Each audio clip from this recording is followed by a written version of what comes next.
Hello, good morning students. Welcome to Unique Coaching Class. VNSGU દ્વારા હાલમાં semester 1, 3 અને 5 okay આ ત્રણેય સેમિસ્ટર માટે કન્ફર્મ MCQ એક્ઝામ લેવાની છે અને હાલમાં બધા જ સ્ટુડન્ટના મનમાં આ બે જ પ્રશ્ન ફરી રહ્યા છે કે MCQ ક્યાંથી મળશે અને MCQ એક્ઝામની તૈયારી કેવી રીતે કરવી. ઓકે, દરેક વિદ્યાર્થીના મનમાં આ રીતના પ્રશ્ન છે. મારી પર બી ઘણા સ્ટુડન્ટના વોટ્સઅપ આવ્યા પર મેસેજ આવ્યા હતા અને એમના આ જ સવાલ હતા કે સર અમને MCQ પ્રોવાઈડ કરો વગેરે વગેરે. એટલે એના માટે જ મેં વિચાર્યું કે એક સ્પેશિયલ વિડીયો એના માટે તમને આ પ્રોવાઈડ કર્યો જેમાં તમને ખ્યાલ આવે કે MCQ તમને ક્યાંથી મળશે અને MCQની એક્ઝામની તૈયારી કઈ રીતે કરવી. એ પહેલાં શોર્ટમાં આપણે ફટાફટ MCQ એક્ઝામ વિશે થોડી માહિતી આપી દઉં. ઘણા સ્ટુડન્ટને માહિતી નથી. સૌથી પહેલાં તો સેમ જે રેગ્યુલર અત્યારે ચાલે છે સેમ 1, 3, 5 ઓકે ત્રણેયમાં કન્ફર્મ થઈ ગયું છે તમારી એક્ઝામ MCQ બેઝડ લેવાશે અને એ પણ ઓનલાઈન અને કોલેજમાં જઈને આપવાની છે. એટ કોલેજ, ઘરેથી નથી આપવાની. ઓકે, કોલેજમાં તમને મોબાઈલની સુવિધા પૂરી પાડશે, એટલે કે મોબાઈલ તમારે લઈને આવવાનો હશે, પોતાનો જે મોબાઈલ હશે તે. અને કદાચ જો કોલેજમાં કોમ્પ્યુટરની વ્યવસ્થા હશે તો કોમ્પ્યુટર પર આપવાની આવશે કોલેજમાં, અથવા તો કોલેજમાં તમને મોબાઈલની પરમિશન આપશે. એટલે જે રીતે તમે ઘર બેઠા પરીક્ષા આપતા હતા મોબાઈલમાં, એ જ પ્રકારે હવે તમે કોલેજમાં આપવાની આવશે. બસ એ સિસ્ટમ છે. હવે અહીંયા સૌથી મોટો પ્રશ્ન એ થાય છે તે કે MCQ બેઝ એક્ઝામ કન્ફર્મ તો થઈ જ ગઈ છે, કોલેજમાં છે. આ દરેક વિદ્યાર્થી યાદ રાખજો આ, કારણ કે હજી ઘણા વિદ્યાર્થીઓ એવું વિચારે છે કે સર ઘરે જ આપવાની છે. ઘરે નથી આપવાની, આ કન્ફર્મ છે, કોલેજમાં જ આપવાની છે. ઓકે, આ માઇન્ડમાં ફિટ કરી દેજો. એટલે જે વિચારતા હોય કે ઘરે એક્ઝામ આપવાની એટલે ચલો મજા આવી જશે, તો એ ભૂલી જજો.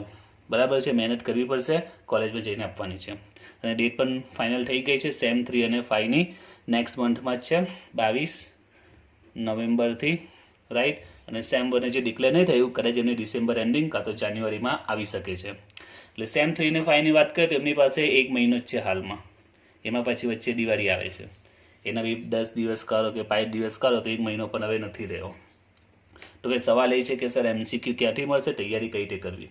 તો જુઓ, આપની યુનિવર્સિટીમાં VNSGUમાં MCQની એક્ઝામ જે લેવાય છે MCQ બેઝ, એ આ કોવિડ આવ્યું ત્યાર પછી ફર્સ્ટ ટાઈમ શરૂઆત થઈ છે MCQ બેઝ એક્ઝામની.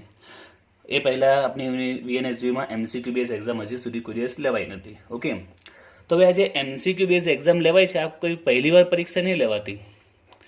ઇન્ડિયામાં આપણે વાત કરીએ તો ઘણી એક્ઝામ MCQ બેઝ પર લેવાય છે. જેમ કે તમે CAની વાત કરો, CAમાં પહેલાં CPT આવતું હતું, અત્યારે નામ ચેન્જ થઈ ગયું છે. તો એમાં એક્ઝામ MCQ બેઝ પર હતી. CPTમાં પણ અત્યારે 50%, અત્યારે ફાઉન્ડેશન કોર્સ થઈ ગયું, એમાં પણ 15% MCQ હોય છે. પછી તમે 12 પછી JEEની એમ્સ કે એડવાન્સની તૈયારી કરો તો એમાં પણ MCQ આવે છે. એ બધું છોડો, ગુજરાત ગવર્મેન્ટની એક્ઝામ, ઘણી ગવર્મેન્ટની એક્ઝામ MCQ બેઝ જ લેવાય છે ને, રાઈટ. તો હવે આ બધી એક્ઝામ MCQ બેઝ પર છે. તો હવે આમાં એક સિમ્પલ એક્ઝામ્પલ આપું છું, એના પછી આ પોઈન્ટ પર તમને ખ્યાલ આવી જશે કે MCQ તમને ક્યાંથી મળશે અને તૈયારી કઈ રીતે કરવી એ પણ હું સમજાવીશ. તો માની લો કે તમે ગુજરાત ગવર્મેન્ટની કોઈક એક્ઝામ, ધારો કે ક્લાર્ક છે અથવા તો IBPS છે, તમે કોઈ પણ એક્ઝામની તૈયારી કરો તો એમાં MCQ જ આવતા હોય છે. હવે MCQ માટે તમે જે તે પોપ્યુલર જે સ્ટોર હશે જે તે શહેરમાં, બરાબર છે, તમે ત્યાં જશો અને દુકાનમાં કહેશો કે મેં આ ફોર્મ ભર્યું છે, આ વોટેવર છે તે, એના માટે મને MCQની તૈયારી કરવા માટે બુક જોઈએ છે. તો તમે દુકાનમાં જશો, શોપમાં જશો, એ તમને 4-5 બુક બતાવશે, ABC, એમ કે આ લેખકની છે, આ લેખકની છે. તો તમે તમારી જે પણ પ્રાઇસ જોશો અને સાઇઝ જોશો, બરાબર ને. તમે બે જ વસ્તુ જોશો, એક તો પ્રાઇસ જોશો અને સાઇઝ. આ બેમાંથી જોઈને કોઈ એક બુક પસંદ કરી લીધી, માની કે C. હવે અહીંયા આપની પાસે તો એવું કોઈ બુક પણ અવેલેબલ નથી. તમે માર્કેટમાં જઈને કોઈ દુકાનમાં પૂછો કે હું BComમાં છું, સેમ 1, 3 કે 5માં, એને MCQની બુક જોઈએ છે, તો એવી કોઈ બુક અવેલેબલ નથી. પહેલો પોઈન્ટ તો આ, રાઈટ, એવી કોઈ બુક જ નથી. ફરીથી આપણે આવીએ. હવે માની લો કે તમે આ કોઈ બુક પરચેસ કરી લીધી, ચલો હવે તમે ખુશ થઈ ગયા. એક્ઝામ 2 કે 3 કે 1 મહિના પછી ક્યારે પણ હશે, તો તમે વિચાર્યું કે આ બુક હું વાંચી લઉં એટલે પાસ. આ હું બુકમાં માની લો કે MCQ તૈયાર કરી લો એટલે પાસ થઈ જઈશ. પણ તમને ખ્યાલ હોવું જોઈએ, જો અનુભવ હશે અથવા તો અનુભવ નહીં હશે તો કોઈને પૂછી લેજો, તૈયારી કરતા હશે તે, આ બુકમાં કેટલા MCQ હશે. તો અંદાજિત મિનિમમ 1000 થી 2000 કે 3000 સુધી MCQ આપેલા હશે. કેટલા? 1000, 2000 કે 3000 સુધી MCQ હશે, અલગ અલગ ટોપિક પર. એમાં અલગ અલગ ટોપિક આવે છે, જેમ કે ઇંગ્લિશ ગ્રામરનો ટોપિક આવે છે, રિઝનિંગનો ટોપિક આવે છે, જનરલ નોલેજનો ટોપિક આવે, અલગ અલગ ટોપિક પર બેઝ હોય છે. હવે માની લો કે તમે પહેલા દિવસે વિચાર્યું કે દરરોજ હું 100 MCQ કરવાનું પ્લાનિંગ કર્યો, દરરોજ હું 2 કલાક વાંચીશ, ઓકે, 2 કલાક અને 100 MCQ કવર કરી દેવીશ. હવે પહેલો ટોપિક ધારો કે ઇંગ્લિશ ગ્રામરનો તમે પસંદ કર્યો. હવે ઇંગ્લિશ ગ્રામરના એક્ટિવ, પેસિવ, ઇનડાયરેક્ટ સ્પીચ, ખ્યાલ હશે તમને, આઇડમ્સ છે, ફ્રેઝિસ છે, પ્રિપોઝિશન છે, એને રિલેટેડ MCQ હતા. હવે પ્રોબ્લેમ એ આવ્યું કે તમને તો નિયમ ખબર જ નથી એક્ટિવ પેસિવના નિયમ ખબર નથી, ઇનડાયરેક્ટ સ્પીચના નથી, પ્રિપોઝિશનના નથી, adverb, clause of, time, words, whatever જે પણ આવે છે તે એના કોઈ નિયમ જ તમને નથી ખબર, રૂલ્સ જ ખબર નથી, અને તમે MCQ સોલ્વ કરો છો. તો તમે MCQ ટ્રાય કરી, એમાં હિન્ટ પણ આપેલી છે, સોલ્યુશન બી આપેલું છે, ઓકે. તો તમે હિન્ટ જોઈને MCQ સોલ્વ કરો છો. પછી તમે રિઝનિંગમાં અથવા મેથેમેટિક્સને લગતા MCQ હશે, એમાં સપોઝ માની લો કે ઇન્ટરેસ્ટને લગતા MCQ છે, આપણે આવતો ને સાદું વ્યાજ, ચક્રવૃદ્ધિ વ્યાજ, okay, simple interest, compound interest, okay, પછી પ્રોફિટ લોસ, તો એના બધા MCQ પણ તમે હિન્ટ આપેલી છે, એના આધારે સોલ્વ કરો છો. પણ તમને આમાં થયું પ્રોબ્લેમ એ આવતો હતો કે આજે 1000-2000 MCQ કેટલા દિવસમાં સોલ્વ થશે? કારણ કે તમને નથી કમ્પાઉન્ડ ઇન્ટરેસ્ટના રૂલ્સ ખબર, સિમ્પલ ઇન્ટરેસ્ટના નથી ફોર્મ્યુલા ખબર, ચલો પ્રોબેબિલિટી બેઝ પર પણ MCQ છે એમાં. હવે તમને પ્રોબેબિલિટીના કોઈ નિયમ જ નથી ખબર ને તમે MCQ કરો છો, તો MCQ થશે શું? હા, MCQ તમે સોલ્વ કરી શકશો, પણ થશે શું? એક તો ટાઈમિંગ વધારે લાગશે, અને બીજું તમે કંટાળી પણ જશો, ને અડધું ઉપર તમારે ગોખવું પડશે કે આવું આવે તો આ જવાબ, આ રીતનું આવે તો આ જવાબ. જેમ કે ગ્રામરમાં તમે આ જ કરશો, રૂલ્સ નથી ખબર, તમે ગોખી નાખશો કે આ રીતનું MCQ દેખાય તો આ રીતનું MCQ દેખાય તો આ જવાબ આવશે. હવે અહીંયા થાય છે શું? તે તમે આ બુક્સ લઈ લીધી 1000 કે 2000 MCQ તમે બધા ગોખી નાખ્યા, તો જે સમજ પડે તે સમજી લીધા, નહીં સમજ પડે તો ગોખી નાખ્યા. આ રીતે તમે બધા MCQ તૈયાર કરી અને પરીક્ષા આપવા ગયા. હવે મને કહો, શું તમે પાસ થઈ જશો? નો. શા માટે? તો પહેલો સવાલ એ કે શું કન્ફર્મ છે કે MCQ તમે જે તૈયારી કરી રહી છે 1000-2000 એમાંથી જ પૂરું પેપર નહીં કરવાની? શું ગેરંટી? તમે જે બુક સેલર હશે અથવા ઓથર હશે એ પણ તમને ગેરંટી નથી આપવાનો. ABCD કોઈ પણ બુક તમે પરચેસ કરો, ઓકે, અને બધી બુક તો તમે કરવાના નથી. માની લો કે બધી બુક કરો તો પણ એની શું ગેરંટી કે એમાંથી MCQ આવશે? નથી તમને કન્સેપ્ટ ક્લિયર, નથી તમને ગ્રામર આવડતું, ને તમે ખાલી MCQ ગોખી નાખો છો, તો એનો કોઈ મિનિંગ જ નથી. ખ્યાલ આવે છે? તો અત્યારે પણ આ જ અહીંયા સિચ્યુએશન આવે છે.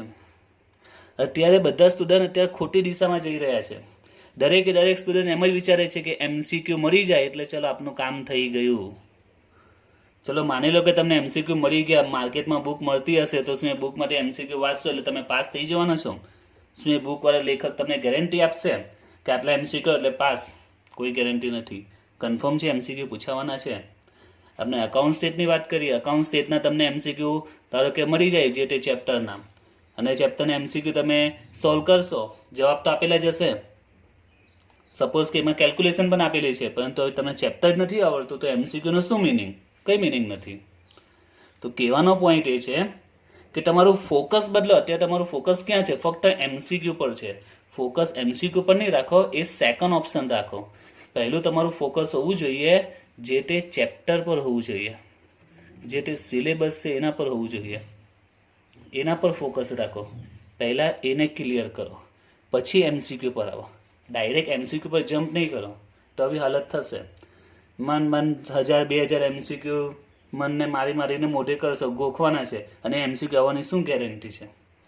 જો આ ક્લિયર હશે ને તો આ થઈ જ જવાનું છે. એટલે પહેલો પોઈન્ટ આ કે તમારા ચેપ્ટર સિલેબસ છે એ કમ્પ્લીટ કરવો પડશે. સૌથી પહેલો સવાલ આ કમ્પ્લીટ કર્યા વગર સીધા MCQ પર આવશો ને તો હું ગેરંટી આપું નહીં પાસ થાવ તમે. કદાચ માન પોઈન્ટ પર આવી જાવ તે વાત અલગ છે, બાકી પાસ થવાના ચાન્સીસ ના બરાબર છે. કારણ કે આજે માની લો કે તમને કોઈ પણ શિક્ષક MCQ પ્રોવાઈડ કરે, તમે ફક્ત એમને સરને એવું પૂછજો કે સર આટલો MCQ કરું. ધારો કે કોઈ સબ્જેક્ટ ઇકોનોમિક્સની ચલો વાત કરીએ, જે પણ સેમિસ્ટર હોય, તમને ઇકોનોમિક્સમાં કસેરી પણ 100 MCQ કોઈ કંઈ પૂરા પાડ્યા કે 200 MCQ પૂરા પાડ્યા, શું ગેરંટી કે તમે પાસ થઈ જશો એ 100 કે 200 MCQ કરશો તો? એની શું ગેરંટી કે એમાંથી MCQ આવશે? ને ચલો ઇકોનોમિક્સ BA ચાલી છે, અકાઉન્ટ સ્ટેટનું શું? અકાઉન્ટ સ્ટેટમાં તો ગણતરીવાળા પણ પોઈન્ટ આવશે. તમને નિયમ જ નથી ખબર, દાખલા જ નથી આવડતા, અને MCQ તૈયાર કરવા બેસી ગયા છો, તો ક્યાંથી થવાના છે? તો ફોકસ તમારું ચેપ્ટર પર હોવું જોઈએ, MCQ પર નહીં. એમસીક્યુ પર બી રાખો, પણ એ સેકન્ડ ઓપિનિયન આપો. ફર્સ્ટ ઓપિનિયન, ફર્સ્ટ પ્રેફરન્સ જે તે ચેપ્ટરને આપો. એના વગર કોઈ મિનિંગ જ નથી આનો. ક્લિયર?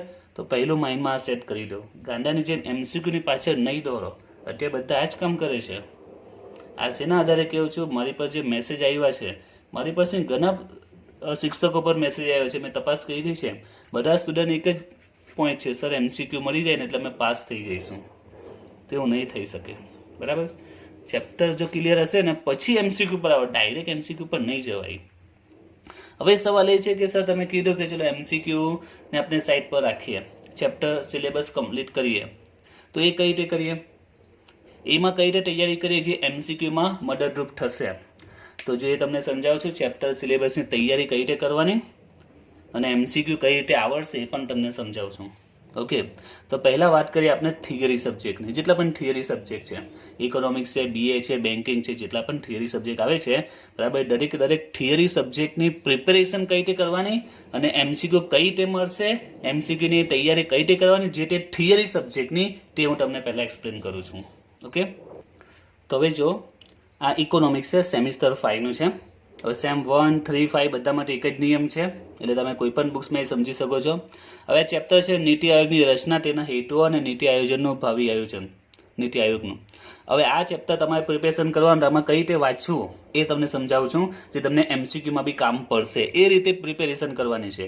હું તમને કીધું ને એમસીક્યુ ક્યાંથી મળશે, કસરી નથી મળવાના. એમસીક્યુ તમારી પાસે જ છે, તમારી નજર સામે જ છે, બસ તમારે જોવાની રીત બદલવાની છે. ઓકે, તો જેમ કે હવે આમાં તમારે વાંચવું તો કઈ તમે વાંચવું તો પડશે જ. એમને વિચારે એમસીક્યુ એટલે ખાલી એમસીક્યુ વાંચીને આપનું કામ પૂરું થશે. આપણે પ્રિપેરેશન કરવાની છે, પણ થોડી મેથડ બદલવાની છે પ્રિપેરેશનની. ઓકે, તો જો આમાં આપણે તૈયારી કરવી હોય તો ભારતના આયોજનની ઉત્ક્રાંતિ. આર્થિક આયોજનનો ખ્યાલ ભારત માટે સાવ નવો નથી. બ્રિટિશ અમલના સમય દરમિયાન જ ભારતમાં આર્થિક આયોજન માટેનો વિચાર તે દિશામાં નોંધપાત્ર કાર્ય શરૂ થવાનો અહેવાલ છે. ભારતમાં આયોજનનો સૌપ્રથમ વિચાર વિખ્યાત ઇજનેર શ્રી એમ વિશ્વેશ્વરૈયાએ કર્યો હતો.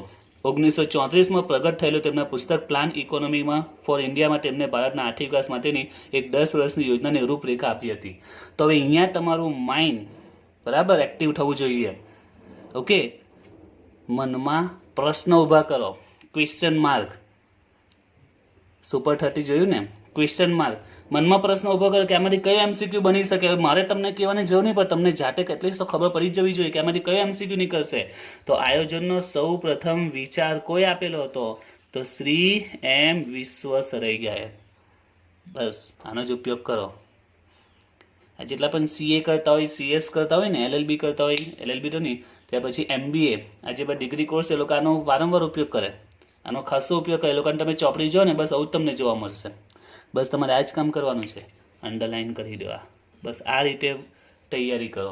પછી 1934માં એમને પુસ્તક પ્રગટ કરેલું છે, plan of economy for India. ખ્યાલ આવ્યો? તો બસ તમારે વાંચવાની રીત બદલો. આ જ કામ તમારે કરવાનું છે. તો આના પર તમને આઈડિયા આવી જોઈએ કે એમસીક્યુ આમાંથી બની શકે છે. કે સૌથી પહેલો વિચાર કોઈએ કરેલો હતો? શ્રી એમ વિશ્વેશ્વરૈયાએ. ક્યાં? તો 1934માં એનું પુસ્તક આવેલું હતું, પ્લાન ઇકોનોમી. મનમાં ક્વેશ્ચન ક્રિએટ કરો, પ્રશ્નાર્થ ચિહ્ન લાવો કે આમાંથી શું એમસીક્યુ બની શકે છે. ખ્યાલ આવ્યો? તો આ પ્રકારે તમારે વાંચવાની રીત બદલવાની છે. દરરોજનું તમે 2 કલાક વાંચો, સવારે 2 કે 3 કલાક ને સાંજે 2 કે 3 કલાક, એવરેજ જો 5 કલાકનું તમારું રીડિંગ હશે ને, જો કદાચ અત્યાર સુધી નહીં વાંચ્યું એવા સ્ટુડન્ટ માટે કહું છું, તો પણ ઇકોનોમિક્સમાં એવરેજ 8 કે 10 ચેપ્ટર હોય છે. તો તમે 2 કલાકમાં એક ચેપ્ટર તો મારા પ્રમાણે આ રીતે કમ્પ્લીટ કરી શકાય. એક દિવસમાં 2 ચેપ્ટરની તમે એવરેજ ખેંચી લેવો. ઇકોનોમિક્સની વાત કરું, એ જ પ્રમાણે બાકીના સબ્જેક્ટની પ્રિપેરેશન થઈ શકે. જે સ્ટુડન્ટ અત્યાર સુધી પ્રિપેરેશન નહીં કર્યું, વાંચ્યું જ નથી, એના માટે કહું છું. ઓકે, તો બસ આ રીત વાપરો, આ રીતે અંડરલાઈન કરી દો. અને ખાસ કરીને જે ડાર્કમાં આપેલું હોય, જેમ કે અહીંયા ડાર્કમાં આપેલું છે, પંડિત નહેરુ 1937માં રાષ્ટ્રીય કોંગ્રેસે પંડિત નહેરુના અધ્યક્ષ પદે હેઠળ એક રાષ્ટ્રીય આયોજન સમિતિની રચના કરી. તો એક આ બીજો એમસીક્યુ નીકળી શકે છે 1937માં. આમાં જે ડાર્ક આપેલો હોય ને સમજી લો કે આમાંથી કંઈક આવી શકે. અહીંયા પણ જો કેટી શાહનું કંઈક ડાર્ક છે, વાંચો શું છે તે. વાંચવાનું બધું જ છે. હા, તમે અમુક વચ્ચે પોઈન્ટ સ્કીપ કર્યો ચાલે. ધારો કે હવે આમાં આયોજન પદની રચનાને કાર્યો છે, તમે 1-2 વાંચી છે, તો આમાં એક સ્ટાર્ટિંગ જ આપેલી છે કે માર્ચ 1950માં ભારત સરકારે વડાપ્રધાન શ્રી નહેરુના અધ્યક્ષ પદે આયોજન પંચની રચના કરી. ઓકે, 1950 નહેરુના અધ્યક્ષ પદે. હવે આમાં એક પોઈન્ટ વાંચો, આમાં કંઈક લાગે તો અંડરલાઈન કરી દો. અથવા એવું જોયું ને કે બધું જ વાંચો, અમુક ભાગ તમે સ્કીપ કરી દો, આગળ પાવી જાઓ. હવે બીજું છે આયોજન પંચના સ્થાને નીતિ પંચ. એમાં જો ડાર્ક દેખાય છે એટલે સમજી લો કે આમાં કંઈક છે, વાંચી લો આ ખાસ એમ. કદાચ પૂરું નહીં વાંચો પણ આવો તો ખાસ તમારે વાંચી લેવાનું એમ. તો જ્યારે વાંચવાની રીત બદલો ને આ રીતે બધું અંડરલાઈન કરી દો એમ. ઓકે. અને ત્યાર પછી બીજો એક પોઈન્ટ યાદ રાખવાનો છે તે કે જે તે ચેપ્ટરમાં ટૂંકા પ્રશ્નો એ તો પરફેક્ટ મોઢે જ કરી નાખો. જે શોર્ટ ક્વેશ્ચન છે ને એમાં જરાક પણ બાંધછો નહીં કરો, એ પરફેક્ટ મોઢે કરી નાખો. તો મારા મતે તમે 2 કલાકમાં આરામથી એક ચેપ્ટર કમ્પ્લીટ કરી શકો. ને જે તમે પહેલેથી વાંચો તો ઘણું સારું કહેવાશે. જો પહેલેથી નહીં વાંચો તો પ્રોબ્લેમ હશે. ટૂંકા જેટલા બી ક્વેશ્ચન હશે આ રીતના પણ એ પણ પ્રિપેર કરી દો, કામ પડશે એમ. ત્યાર પછી બીજો પોઈન્ટ તમારે યાદ રાખવાના છે, આ રીતના કોઈક લક્ષણો આપેલા હોય તો આ લક્ષણો તમારે મોઢે કરવા પડશે. થોડું તો મોઢે તો કરવું જ પડશે ને, બધું એમસીક્યુમાં થોડી વાંચતો આવી જશે.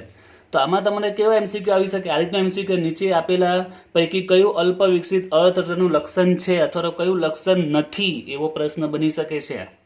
ખ્યાલ આવે છે? ત્યાર પછી બીજું છે ભારતીય અર્થતંત્રમાં થયેલા ક્ષેત્રીય પરિવર્તનો. તો પરિવર્તનો 2 પ્રકારના છે, એક પરિમાણાત્મક ને એક બીજો આવશે ગુણાત્મક. પરિમાણાત્મક, ગુણાત્મક. પરિમાણાત્મક કયા કયા છે તે યાદ રાખી લો. જે હેડિંગ છે, પોઈન્ટ છે તો પરફેક્ટ જ મોઢે કરો, એમાં જરાક પણ બાંધછોડ નહીં કરવાની. ત્યાર પછી હવે ઇકોનોમિક્સમાં છે ને આંકડા વધારે જશે. આ રીતના આંકડા ખાસ્સા આપેલા હશે, કારણ કે આંકડાથી જ ભરેલું છે. તો બધા આંકડા તમારે મોઢે નથી કરવાની, બધાને રીતે અંડરલાઈન નથી કરવાના.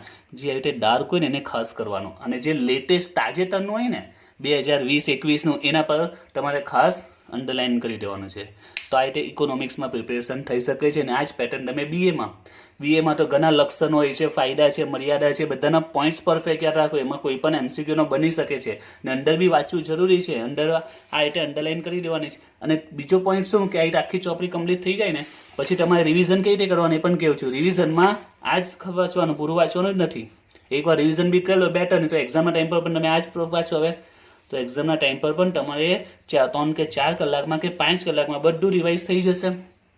ખ્યાલ આવ્યું? 1950માં નહેરુના અધ્યક્ષ પર આયોજન પંચની રચના, ત્યાર પછી આની પણ અંડરલાઈન હશે તો આ વાંચી લો. તો આનાથી ઓછા સમયમાં તમે ઓલમોસ્ટ ચોપડીના બધા પોઈન્ટ કવર થઈ જશે. તો એમસીક્યુ તમારી પાસે જ છે, બસ આમાંથી વિચારો. હવે બીજું કે માની લો કે તમને કશે એમસીક્યુ મળી જાય તો કેટલા એમસીક્યુ મળશે? 185માં બધા પોઈન્ટ કવર કર્યા છે? નહીં. પરીક્ષામાં શું એમાંથી જ પૂછાશે? એની કોઈ ગેરંટી નથી. તમે પોતાની પ્રિપેર થઈ જાઓ, બસ આટલું કરો, પછી એમસીક્યુ પર પાછળ દોરો. ના નથી, એમસીક્યુ પાછળ દોરવું જરૂરી છે, પણ મેં કીધું પહેલું પ્રેફરન્સ ચેપ્ટરને આપો, સિલેબસને આપો પહેલાં, એ તો કરો. પછી એમસીક્યુ, ડાયરેક્ટ એમસીક્યુ પર જવાનું કોઈ મિનિંગ જ નથી ને. તો પહેલાં આટલું કમ્પ્લીટ કરી દો, જેટલા પણ થિયરી સબ્જેક્ટ છે તેમાં. ખ્યાલ આવ્યો? તો આ રીતે થિયરી સબ્જેક્ટની પ્રિપેરેશન થઈ શકે છે. જેટલા બી આપણા થિયરી સબ્જેક્ટ આવે છે તે કયા કયા? ઇકો, બીએ, બેન્કિંગ, બરાબર છે. એ સિવાય અકાઉન્ટ અને સ્ટેટમાં પણ જે થિયરી છે એ પણ યાદ રાખજો. અકાઉન્ટ સ્ટેટમાં પણ તમારે થિયરી વાંચવી પડશે. એનું પણ આ વખતે ઇમ્પોર્ટન્સ વધી ગયું છે. કેમ તે હું થોડી વાર પછી કહું છું. પરંતુ એક પોઈન્ટ તમારે યાદ રાખવાનું છે, સેમ 5 વાળા એમલો. એમલોમાં તમારે થોડું વાંચવું તો પડશે, થોડો કન્સેપ્ટ ક્લિયર હોવો જરૂરી છે. બરાબર છે? એમલો માટે થોડી અંદર રીડિંગ જરૂરી છે. એમાં ફક્ત તમે આવું કરશો તો કદાચ પાસિંગ માર્ક્સ આવી જાય, પણ સ્કોર કરવો અઘરો છે અને કદાચ પાસિંગ માર્ક્સ પણ અઘરું પડી શકે છે. એટલે એમાં થોડું રીડિંગ જરૂરી છે. તો ફોકસ ચેપ્ટર પર રાખો. એ કમ્પ્લીટ થાય પછી એમસીક્યુ પર, ડાયરેક્ટ એમસીક્યુ પર ના જાઓ. બરાબર છે? કારણ કે ઘણા સ્ટુડન્ટ એવા છે, મને 100% વિશ્વાસ છે, અડધા ઉપર સ્ટુડન્ટે હજી સુધી ચેપ્ટર વાંચ્યા જ નહીં હશે. થિયરી સબ્જેક્ટની જો વાત કરું ને તો, અને એ લોકો એમસીક્યુ પાછળ અને થિયરીને ઇગ્નોર કરે છે. તો આ પ્રકારે વાંચો, મજા પણ આવશે, મનમાં વિચારો. એવું લાગે ને તો 2-3 ફ્રેન્ડ ભેગા મળીને કરો, મજા આવશે જો આ કામ કરવાની, એટલે બનવાની એમ. બરાબર? તમે વધારે સાથે ભેગા મળીને કરશો ને તો એકબીજાને પ્રશ્ન પૂછો, એકબીજા ભેગા મળીને આ રીતે અંડરલાઈન કરો ચોપડીમાં, અને એકબીજાને પ્રશ્ન પૂછો તો મજા પણ આવશે ને, યાદ બી રહી જશે. બરાબર છે? તો આ પ્રકારે તૈયારી કરો. તમારે કોઈની પાસે એમસીક્યુ પર કોઈની પાસે ડિપેન્ડન્ટ રહેવું જ નહીં પડશે. એમસીક્યુ બી કરવાના છે, એમસીક્યુ બી તમારે કરવાના છે, એવું ના નથી પાડતો. એમસીક્યુ પણ જરૂરી છે, પણ આ કમ્પ્લીટ થાય પછી એમસીક્યુ પર આવો, ડાયરેક્ટ એમસીક્યુ પર નહીં આવો. ખ્યાલ આવે છે? હવે પ્રેક્ટિકલ સબ્જેક્ટની વાત કરીએ અકાઉન્ટ સ્ટેટમાં. તો અકાઉન્ટ સ્ટેટમાં તમને પેપર પેટર્ન અઘનાને ખબર નથી. તો ઇકો બીએ જે થિયરી સબ્જેક્ટ છે એમાં તો 50 એમસીક્યુ આવશે, દરેક એમસીક્યુ 1 માર્ક્સનો. પરંતુ અકાઉન્ટ અને સ્ટેટમાં 40 જ એમસીક્યુ આવશે. જે પ્રેક્ટિકલ સબ્જેક્ટ છે એમાં 40 એમસીક્યુ આવશે. 30 એમસીક્યુ એવા હશે જેનો 1 માર્ક્સ હશે, અને 10 એમસીક્યુ એવા હશે જેના 2 માર્ક્સ. એટલે આમાં ગણતરીવાળા હશે. 10 MCQ એવા હશે જેમાં કેટલા માર્ક્સ હશે? 2 માર્ક્સ હશે ગણતરીવાળા, અને બાકીના 30 MCQ 1 માર્ક્સ વાળા હશે. એટલે આ રીતે ટોટલ 40 MCQ. તો હવે પ્રેક્ટિકલ સબ્જેક્ટમાં કઈ રીતે તૈયારી કરવાની? તો પ્રેક્ટિકલ સબ્જેક્ટ માટે પણ તમારે દાખલા ગણવા પડશે જ, કારણ કે આમાં ટૂંકા દાખલા છે. 20 માર્ક્સનું દાખલાનું વેઇટેજ છે જ, એટલે કે 20 માર્ક્સના કન્ફર્મ દાખલા આવશે જ. પણ સાથે સાથે 30 MCQમાં પણ નાના દાખલા મૂકી શકે છે, એટલે દાખલાને લગતી થિયરી આવી શકે છે એમ. એટલે આમાં પણ તમારે દાખલા ગણવા પડશે. જો કોઈ સ્ટુડન્ટ કોઈ ચેપ્ટર બાકી હોય, હજુ પ્રેક્ટિસ કરી નહીં અને ખબર પડી કે MCQ લેવો અને હવે ચેપ્ટર ગણવાનું બંધ કરી નાખ્યું, તો એ ભૂલ કરતા જ નહીં. ઘણું અઘરું પડશે એક્ઝામમાં. તો એના માટે જરૂરી છે કે અકાઉન્ટ સ્ટેટમાં પણ તમારે જે તે ચેપ્ટરની પ્રેક્ટિસ કરવી પડશે જ, અને એમાં પણ જે શોર્ટ દાખલા છે એ સોલ્વ કરી નાખવાના. અકાઉન્ટ સ્ટેટની જો વાત કરું, જે શોર્ટ દાખલા છે એ સોલ્વ કરી દો. ત્યાર પછી એમાં પણ જે થિયરી છે તે આ યાદ રાખજો. અકાઉન્ટ સ્ટેટની થિયરીમાં આમાં જરાક પણ બાંધો નહીં કરતા. મને ખ્યાલ છે જ, વર્ષોથી હું બનાવું છું, મને અનુભવ છે. ઓલમોસ્ટ સ્ટુડન્ટ શું કરે છે, અકાઉન્ટ સ્ટેટની થિયરી અત્યારે ખાસ કરીને જે સેમ 5 વાળા સ્ટુડન્ટને કહું છું, એ લોકોએ સેમ 1 to 4 આપી છે. ઓકે, 4 સેમેસ્ટરની એક્ઝામ આપી હશે કે કોઈ પ્રમોશન મળ્યું તો ઇગ્નોર કરીએ. તો અકાઉન્ટ સ્ટેટની થિયરી એ લોકો એક્ઝામના દિવસે જ વાંચી હશે ઘણા સ્ટુડન્ટે, અથવા 2 દિવસ પહેલા, એક્ઝામના અઠવાડિયા પહેલા. અને ઘણા સ્ટુડન્ટ એવા પણ છે એક્ઝામના 2 કલાક પહેલા અકાઉન્ટ સ્ટેટની થિયરી વાંચે છે.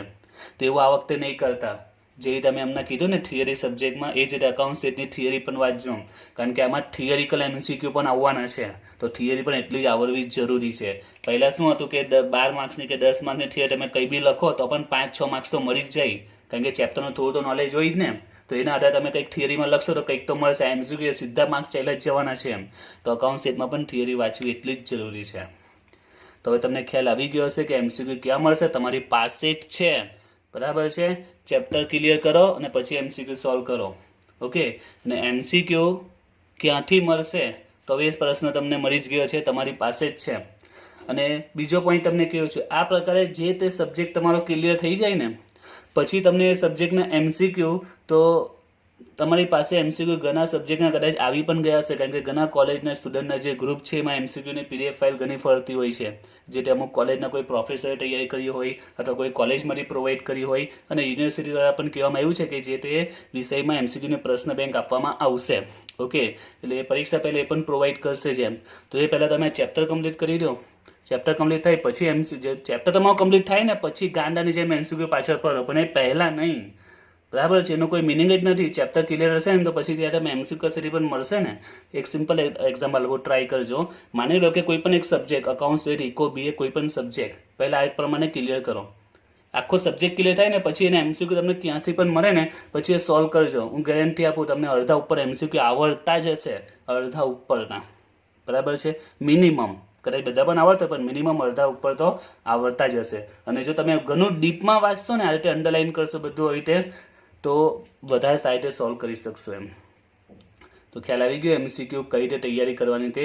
તો બસ હજી મહિનો જ છે દિવાળીના. ચલો 5 દિવસ 10 દિવસ કરો તો 20 દિવસ રહેશે. એટલે દિવાળીમાં કદાચ 5 દિવસ કરો, 25 દિવસ છે. જો આ પ્રકારે તૈયારી કરશો ને તો મેં કીધું તે રીતે કે એક દિવસમાં તમે એવરેજ 2 ચેપ્ટર તો મારા માટે કમ્પ્લીટ થઈ શકે છે. જો દરરોજ તમે મિનિમમ એવરેજ 4 કલાક કે 3 કલાક જો આપો ને તો 2 ચેપ્ટર તો કમ્પ્લીટ થઈ શકે છે, પોસિબલ છે.